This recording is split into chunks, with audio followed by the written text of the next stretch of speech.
That clip played for the first time 3 years ago when I released my very first YouTube video under the name Badman Reviews. And well, I didn't think that video would grow to have thousands of views and convince me to continue making countdowns and top 10s and reviews for the future. And sitting here 3 years later with 17,000 subscribers, I really can't thank you enough. It blows me away. And I've come a long way from taking games to school to being completely retarded to just doing what I'm doing now. And I'm glad that you guys still enjoy this. 3 years. Wow.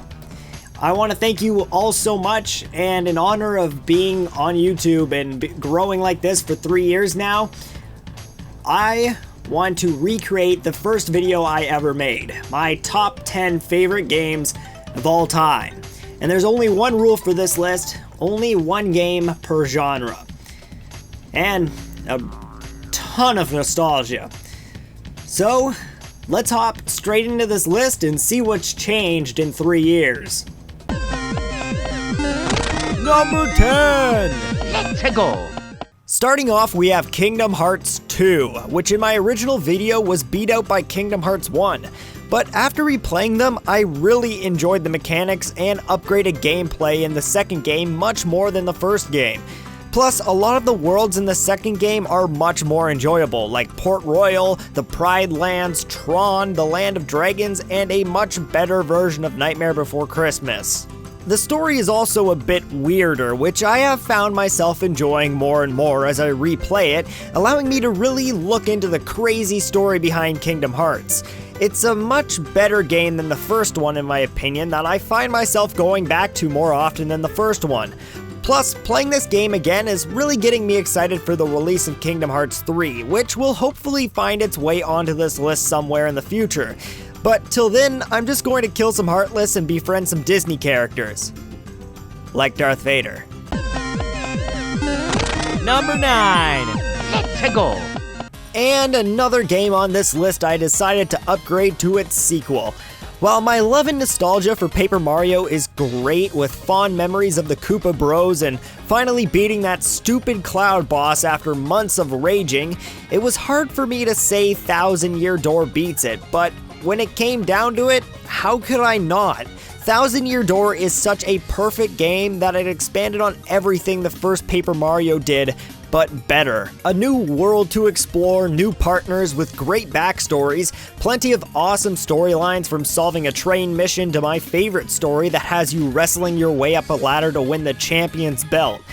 Yeah, there are a few missions that I enjoy much less than the others, but pretty much every chapter in Thousand Year Door is its own special delight that I love playing. It's the perfect sequel to the game that first got me into JRPGs, a genre I never would have found interesting if it wasn't for Paper Mario being my bridge to that land.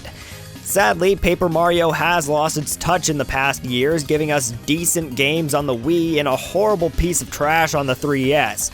So hopefully we'll see a new Paper Mario game that can live up to its old standards, and maybe be even better than Thousand Year Door. But that would be a hard feat to accomplish. And no, Paper Jam does not count because that's a Mario and Luigi game, not a Paper Mario game. Number 8. Let's go!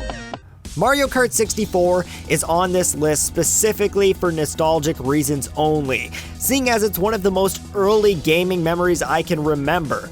I remember having a Nintendo and playing Mario, I remember playing Sonic and Dragon Crystal on my Game Gear, but Mario Kart is what really hits me hard right in the nostalgia. The Nintendo 64 was the first console I could call my own, and one of the games I received alongside it was Mario Kart 64. A game that would spark a rivalry between me and my dad for years. Me and my dad would play Mario Kart all the time growing up, and he would kick my butt every time. He knew all the shortcuts and glitches like the jump in Wario Stadium that let you skip half the level, and this was before the internet, so we found all this junk on his own somehow, while I was stuck trying to just make it through the racetrack regularly. He also beat the whole game and unlocked mirror mode by accident, again without the internet, just because he would always restart the console to skip the trophy part. He knew that game inside and out, and whenever I did beat him in a race, it made me so happy and proud. Thinking now, that's probably where I get my competitiveness from when it comes to video games, but it was a good time of my life that I enjoyed and still enjoy to this day. Sometimes I pop in Mario Kart 64 and take a couple laps around just for old time's sake. Maybe one of these days I can get my dad to play Mario Kart 8 with me and see how things have changed for him since then. Number 7. Ratchet. As someone who is very fond of platformer collectathons, Psychonauts hits me close to home as probably the best platformer game I have ever had the pleasure of playing. I considered putting Voodoo Vince in this place instead, but it's been so long since I last played that game, I'm not sure if I may have a skewed view of that game. So, till I play it again, I'm going to have to say Psychonauts is my favorite platformer. Just the concept in itself is genius, having you travel into people's minds and explore their inner thoughts. It's beautiful, specifically with levels like the Milkman, or where you're a giant monster attacking a city, or the board game level. How can you not enjoy these amazing designs? Plus, since you are jumping into people's minds, you will sometimes find some creepy hidden things that you may have not wanted to know. It's a fantastic game with great progression, a fantastic story, awesome abilities, perfect platforming, funny and interesting characters, and a great soundtrack. I 100%ed Psychonauts, and I would do it again in a heartbeat. And if you haven't played it yet, I would recommend going out and buying it on the PS2 or on Steam. And if you don't, well then the psychic bear might just come and find you in your sleep. Number 6. Ratchet. Rogue Galaxy was my favorite JRPG for a long time, and has only recently been passed up by another, but that doesn't mean I still don't love this game a lot. It's a space adventure that has you meeting new aliens, traveling worlds, and exploring as a kid who is mixed up for a bounty hunter, and just wants to leave his desert planet and explore what the galaxy has to hold. There are a lot of things about Rogue Galaxy that I love, and as someone who has almost 100%ed it in the past, that's saying a lot. The leveling up system for one is something I love, making you use items you collect throughout the game to build a skill tree, unlocking new perks and abilities as you place new items into each slot is genius. The bounty system is also really neat, having you gain score for defeating a certain number of enemies or hunting down special targets to climb the ranks to become the best bounty hunter and unlock cool rewards from it. The story is also fantastic, but does have a bit of a weird ending that I still enjoyed for what it was. And even after beating the game, there's still more to do in a ghost ship that appears for you to fight through. The combat is also fantastic, playing like Kingdom Hearts in a way, having you smack through enemies, activate special abilities, and use items to take down targets. It's a game I would recommend for any RPG fan, and I'm actually thinking about playing it again after writing this script right now. Number 5. Ratchet. Gears of War 2 is far from the best game in the series. Some may actually call it the worst in the series, but it holds a place in my heart since it brings me back fond memories of what I would consider the best times I've ever had as a gamer. Back when Gears 2 was released, I was in my competitive gaming prime, just coming off my Halo 3 wheels and hopping into a new game, and things went really well. Me and my friend found 2 teammates and even dominated the ladder, always being on the front page or even just sitting in first as the Team Straight Milky. It was a good time for me, spending hours every day practicing, playing matches against other pro teams like Envious, The Insanes, and MBN The Business. I never felt more proud of myself as a gamer than back in those days, and it's something I would love to relive, but sadly can't. Like I said, Gears 2 is far from the best game in the series, but just thinking about it brings a strong joy to me that almost no other game can do, and that's why it's on this list. It reminds me of a time where I spent hours practicing with 3 other guys that I would say were like family. Yeah, at the time I wouldn't have said it to some of the guys on the team, but it was a good point in my life, and I'm glad I had it. Number 4. Ratchet. And here comes the big surprise.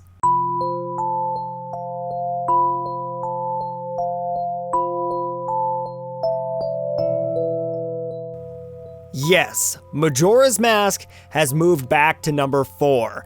From being stated to be my favorite game for the longest time, I really gave it some thought, and at first it was obvious. I was going to put it second, but after really thinking about it some more, I decided to drop it even lower on the list. It was a hard choice, but I had to make it. Majora's Mask means a lot to me, being the first game I really deeply reviewed and tried to figure out why I loved it so much. But the deep connection I had to it wasn't enough to keep it at the top of the list. Yes, it's a great game with a beautiful atmosphere, making you think of the dark times that linger above. But when I really look at it, some of the tempos really are garbage, and the gameplay isn't over the top at all. This game is really only sticking around because of the emotions it brings, how it can make you feel for an NPC like no other game. I was even considering putting a different Zelda game here instead, but I couldn't do it. Majora's Mask will always be something mysterious and majestic to me that I can always go back to and enjoy. Helping someone out in their final days before the moon drops is a beautiful thing, especially when it comes to the wedding side quest. And it's something I'm glad to have experienced, because without it, I'm not sure where I would be or if I would even be making these videos now for you. Number 3. Let's go.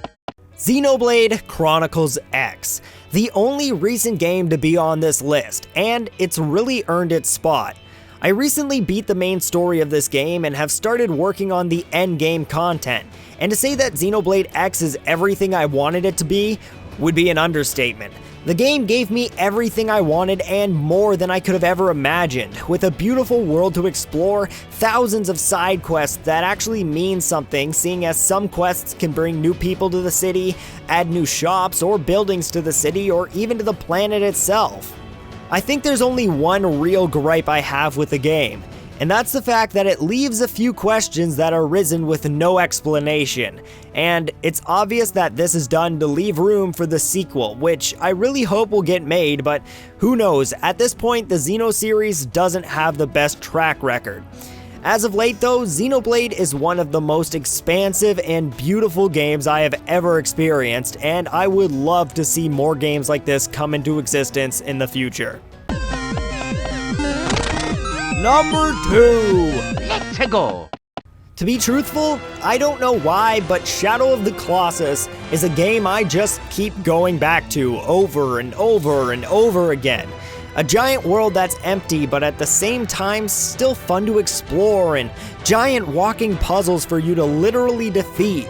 It's a game that I love so much, not because of nostalgia, not for its emotions or story, but specifically for its gameplay. Yes, the game is an emotional roller coaster and has a pretty good story, but overall it's not really there for most of the game. Most of the game is just defeat one boss after another, and as you reach each new boss, they become more and more beautiful and more difficult to defeat. It's something that I really can't see being done again, and if it was, would it really be as good as what Ico did with their game? The Last Guardian is coming out soon, and to be truthful, I don't think it's going to be anything mind-blowing. So when that game comes out and it doesn't meet the expectations I had, well, I'll always have Shadow of the Colossus to come back to and enjoy. It's me, number 1. Let's go. Halo 3 is number 1. This was a hard one for me to choose between Halo 2 and Halo 3. And looking back at my life and thinking about the times I've had with Halo, it made the choice even harder. Halo 2 was a game I spent a lot of my life on. I was a bit of a loner at my younger age and didn't have many friends, so I would spend whole days just playing Halo 2 over and over again, going into multiplayer games with 2 controllers and glitching out of the map, or finding super bounces, or just pretending to fight another person even though they weren't moving. It may sound sad, but it really made me happy as a kid. But Halo 3 brought a whole new world to me that truthfully blows Halo 2 out of the water. Yes, as a competitive game, I would always take Halo 2 on the highest regard, but Halo 3 really helped me to grow as a person. I finally had Xbox Live, which allowed me to play online with friends from school I usually wouldn't talk to. It allowed me to meet friends, some of which I still talk to today and consider like brothers. I spent hours playing online trying to get my 50 or hitting up custom games with my friends playing Fat Kid, Monster Trucks, Zombies, and other junk like Jenga. It was a perfect community game that really brought a lot of people together, and I feel that's kind of what Halo is missing now. After cutting file shares from being viewable while in a match, it kind of secluded players from exploring what others had made and finding new fun game types to play. I've never had more fun in my life than playing custom games with friends in Halo 3, and it's something I don't know if I'll ever experience again. So for now, I just treasure the memories I have and hope for the future. Talking about content like that really interests me on what the future will be like. What will kids right now grow up to talk about when it comes to videos in the future? Will YouTube still be a thing? Will they be talking about videos on a completely different format? Who knows? But I'm interested to see what they'll be talking about. Will they be talking about the friends they made through Miiverse or Mario Maker? Or will they be talking about the sleepovers they had with friends playing Call of Duty all night, not sleeping and just drinking Mountain Dew?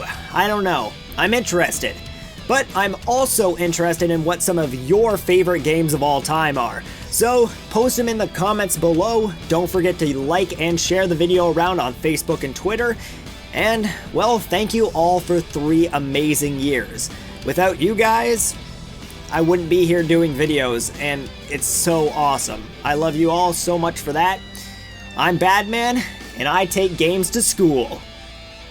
Not anymore, but that used to be my catchline.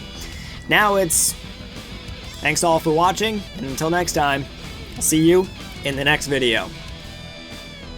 I just have to give huge shoutouts to my Patreons, Rob Liberty, Brad Moore, Andre Droulard, Thomas Bethel, Robert Velasco, Dominic Sharma, Martin Shajat, Corey Lemley, and the YouTubers Legend Gary and Aloma Rain. Without you guys, I would not be making the content I am right now, and I love you so much for it.